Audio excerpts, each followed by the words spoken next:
I gotta go, Mike. I gotta get it. And this ain't rehearsed. If you guys watched that Seahawks-Cardinals game last night, you saw a good one. But if you stayed locked into the post-game coverage on Amazon afterwards, you may have heard the most interesting thing of the night. I'll say something to piss you off right now. Corner is a harder position. See, now I gotta go, Mike. I gotta get it. And this ain't rehearsed. Skip, let me just talk to you real quick. I want to get you in on this. Yeah. I can't believe you trying to get Hold on, Mike. Go ahead. Mike. Let y'all talk. You said it's a harder position? Harder position.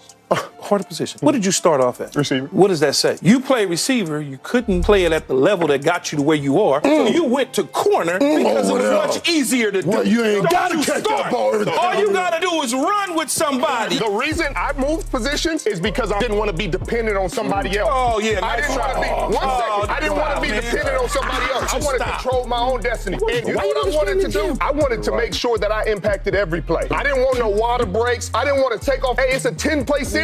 You play corner, I'm on the field for 10 plays. It's a 60-play game. I'm on the field for 60 plays. Now, over the last couple of years where Richard Sherman's been in the media, he's taken every opportunity to poke and prod at his former quarterback, Russell Wilson. Let's take it back to when they used to play together, where you think things were peachy, right? They were winning games, having a lot of success. They were young teammates. But guys, that was the beginning of where it started to go wrong, right? Because that team was anchored by that legendary Legion of Boom defense.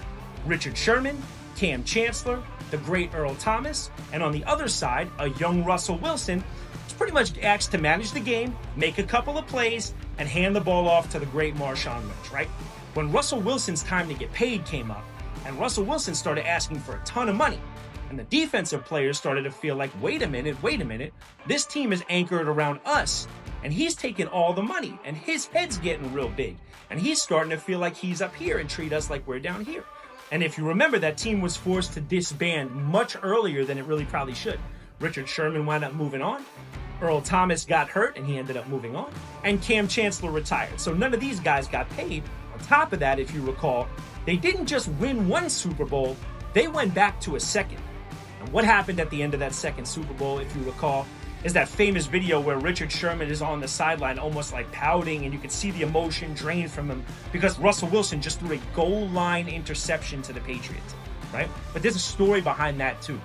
A lot of people inside that locker room believe that the ball should have just been handed off to Marshawn Lynch and let him punch it in and win you a second Super Bowl.